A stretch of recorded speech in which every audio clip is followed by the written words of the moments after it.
À la question 5, on continue de chercher des renseignements sur le spectre de Fienne et on arrive ici sur une question qui est très calculatoire. Donc, je ne vais pas détailler les calculs, simplement la méthode. On nous demande de montrer que phi n plus 1 de x moins 1 p est égal à une certaine expression de phi n de p. Donc, on va mettre en rapport phi n plus 1 et phi n. Alors pour ça, j'ai remis au tableau l'expression de Fienne qui peut nous aider à écrire les choses. Simplement, la méthode qu'on va utiliser, c'est écrire d'un côté le membre de gauche de l'équation, un peu plus bas le membre de droite, et puis on va essayer de se rapprocher par calcul des deux côtés pour obtenir la même chose.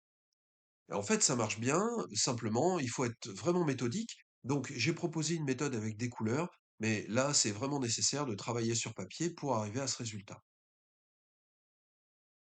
La question 5b est bien plus intéressante à commenter. En déduire que si P est un vecteur propre de phi n associé à une valeur propre lambda, alors x moins 1p est un vecteur propre de phi n plus 1, et préciser la valeur propre associée en fonction de lambda. Donc on voit qu'on établit une récurrence à cette question-là. On va utiliser le résultat de la question A, donc que j'ai réécrit au tableau. Et donc si on a phi n de p qui est égal à lambda p, c'est-à-dire si P est vecteur propre de phi n, alors pour phi n plus 1, qu'est-ce qui se passe? On remplace dans l'expression et on obtient que phi n plus 1 de x moins 1p, c'est égal à un certain facteur fois x moins 1p. Ça signifie bien que x moins 1p est vecteur propre de phi n plus 1, associé à la valeur propre n carré lambda moins 1 sur n plus 1 carré. Donc ça signifie que si à un rang donné n, on connaît un certain nombre de vecteurs propres, eh bien on a automatiquement les vecteurs propres correspondants au rang n plus 1. À la question 6, on va pouvoir déterminer complètement le spectre de phi n en utilisant la récurrence qu'on a établie à la question 5, et au passage, on va montrer que phi n est diagonalisable, et voire même certaines propriétés encore plus importantes.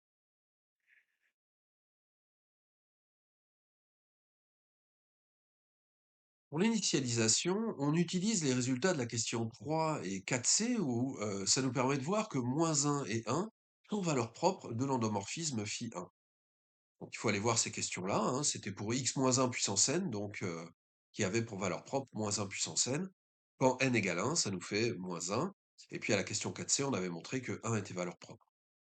Et comme on est dans un espace pour phi 1 de dimension 2, c'est R1 crochet X, le spectre de phi 1 ne peut pas avoir plus de deux valeurs propres, donc on voit qu'on les a toutes. Et effectivement, elles correspondent à la formule qui est proposée dans l'énoncé. Pour l'hérédité, comme d'habitude, on suppose la propriété vraie au rang n, c'est-à-dire que le spectre qui est proposé dans l'énoncé est vrai au rang n. Et puis ce qu'on va faire, c'est qu'on va appliquer la relation de récurrence qu'on a établie au 5b, appliquée à ces valeurs propres, ces lambda-là particuliers. On remplace, on met en forme, et on trouve qu'effectivement, chaque valeur propre prend la même forme que celle de l'énoncé, mais au rang n plus 1. Donc, la propriété semble vraie au rang n plus 1, si ce n'est qu'il nous manque encore une valeur propre, mais celle-là, elle a été établie à la question 4c, 1 est valeur propre, donc on l'ajoute au spectre, qui rentre dans la formule, et on a bien que la propriété est vraie au rang n plus 1.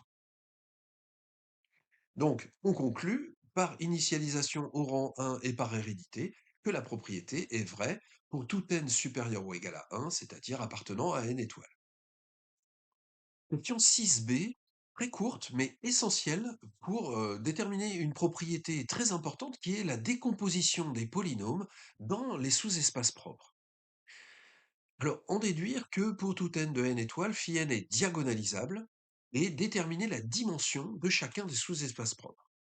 Eh bien, on vient de montrer qu'il y a n plus une valeur propre distincte.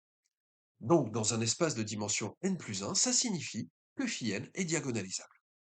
Chaque sous-espace est nécessairement de dimension 1. Donc, on n'aura besoin que d'un seul vecteur propre par sous-espace pour créer une base adaptée de Rn crochet X. À la question 7, on va montrer quel est le polynôme, c'est-à-dire le vecteur propre associé à la valeur propre 1. En effet, on avait montré que 1 était valeur propre, Et notamment, on était passé pour ça par la matrice transposée. Et son vecteur propre associé, c'était le vecteur avec que des 1. Mais ça, c'est pour le vecteur de la matrice transposée. Et ça ne nous donne pas automatiquement le vecteur propre pour la matrice elle-même. Donc ici, on nous fait une proposition pour ce vecteur, il nous faut montrer qu'il est bien vecteur propre associé à la valeur propre 1, c'est-à-dire que phi n de pi n égale pi n, 1 fois pi n. Là encore, c'est une question très calculatoire, donc on va essayer de savoir ce qui se passe en passant de ligne à ligne. Pour commencer, on se sert de la linéarité de phi n. En effet, on a phi n de la somme des alphas de xi égale somme des alphas des phi de x puissance i. Donc c'est ce qui nous donne la première ligne. Et puis pour passer de la première à la deuxième ligne, on se contente de développer phi n de x puissance i, dont j'ai rappelé l'expression au tableau. Donc ça nous donne une séparation en trois sommes. À la ligne 2, sur chaque somme, on montre comment on peut modifier les indices sur les sommes. Par exemple, pour la première, on voit qu'on a la somme de i égale 0 à n, mais si on remplace i par n, dans l'expression, ça nous fait n moins n, 0. Donc ce terme-là, on peut le supprimer de la somme, et donc considérer que la somme ne va que de i égale 0 à n moins 1. Même chose pour la deuxième, où on modifie le 0 en 1 et le n en n-1. Par exemple, pour 0, eh bien effectivement, comme on a 2i n-i, si on remplace i par 0, ça nous fait 0, donc ce terme, on peut le supprimer de la somme, et donc la faire commencer à 1. De même, pour le troisième terme. Pour passer de la ligne 2 à la ligne 3, on effectue des changements de variables, des translations d'indices. J'ai montré pour chaque somme quelle translation il faut effectuer, et donc là, il faut faire le remplacement. Là encore, il est nécessaire d'avoir un papier et un crayon pour se convaincre que les calculs sont les mêmes pour vous que pour moi. Pour passer de la ligne 3 à la ligne 4, on se sert de ce qu'on vient de faire, c'est-à-dire mettre les x à la même puissance pour tout rassembler dans une même somme. Alors cette somme, elle doit aller de 1 à n-1. C'est ça la partie commune pour les trois sommes. Donc il nous reste deux termes qui ne rentrent pas dedans. C'est pour la première somme le terme d'ordre n et pour la dernière le terme d'ordre 0 qu'on a fait figurer tout à la fin à l'extérieur de la somme qui va de 1 à n-1. Pour passer à la ligne suivante, il a fallu développer les coefficients binomiaux et réduire. Alors là encore, j'ai pas fait figurer ces calculs qui sont assez lourds. Simplement sur une copie, on peut faire figurer l'un d'entre eux pour montrer la méthode qu'on a utilisée pour passer donc de cette ligne 4 à la ligne 5. Et puis pour passer de 5 à 6, eh bien, on a remarqué une identité remarquable dans l'entrecrochet, ce qui nous a permis d'écrire a plus b carré égale a plus 2ab plus b carré. Et puis pour passer au résultat, on a utilisé la relation de Pascal qui nous permet de trouver j parmi n, et puis on a fait rentrer 1 et x puissance n dans la formule, puisqu'effectivement, ça s'adapte très bien, 0 parmi n fait 1 et n parmi n aussi. Donc on a obtenu la formule qu'on nous avait demandée dans l'énoncé. À la question 8, on va pouvoir utiliser tout notre travail et donc décomposer un polynôme quelconque dans la base des vecteurs propres et pouvoir lui appliquer facilement une itération de l'endomorphisme phi n.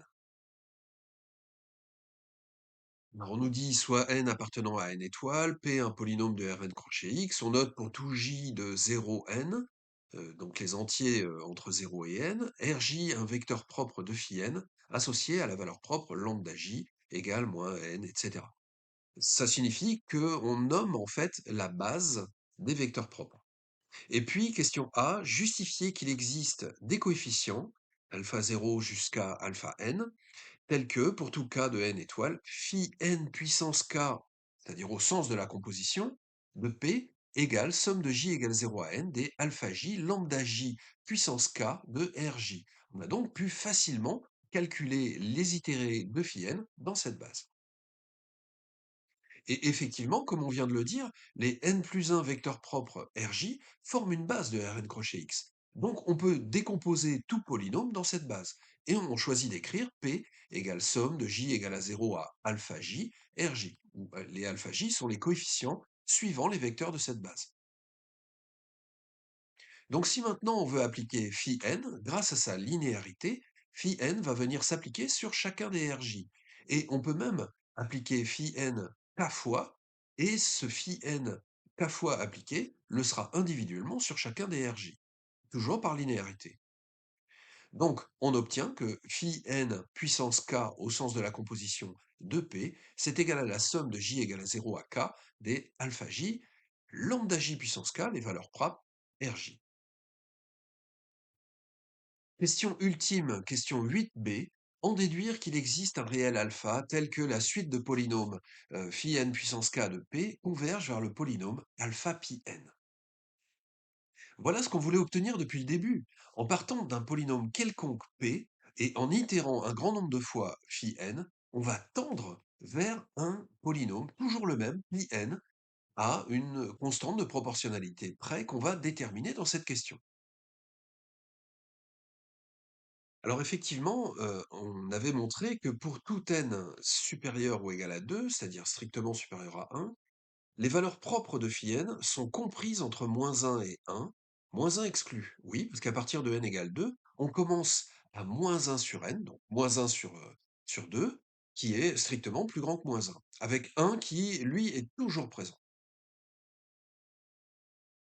Donc maintenant, si les alpha i permettent de décomposer P suivant la base des vecteurs propres Ri, on peut écrire ce qu'on a au tableau, P égale somme de i égale à 0 à n des alpha i ri, et ça, c'est égal à la somme des i égale 0 à n-1 alpha i ri, plus alpha n pi n, où on a pris pour pi n, en fait, le dernier polynôme vecteur propre.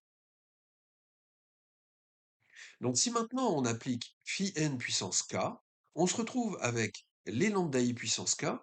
Bien sûr, c'est vrai aussi pour pi n, mais comme la valeur propre associée à pi n est 1 puissance k, ça reste 1. Et donc, comme tous les lambda i différents de 1 sont strictement compris entre -1 et 1, quand on les met à la puissance k et qu'on fait tendre k vers l'infini, ils vont tous tendre vers 0. Cela signifie que les parties alpha i, lambda i puissance k, ri vont tendre vers 0 pour tout x appartenant à R. Et donc, d'après ce qui était écrit dans le préambule, phi n puissance k de P tend vers alpha n pi n.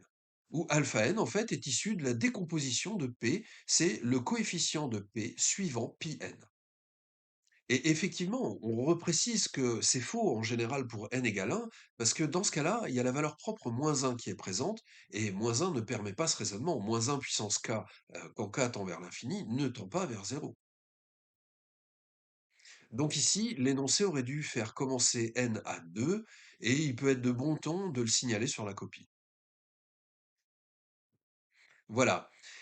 Outillé de ce résultat important, on va pouvoir se diriger maintenant vers la partie B, où il sera utilisé.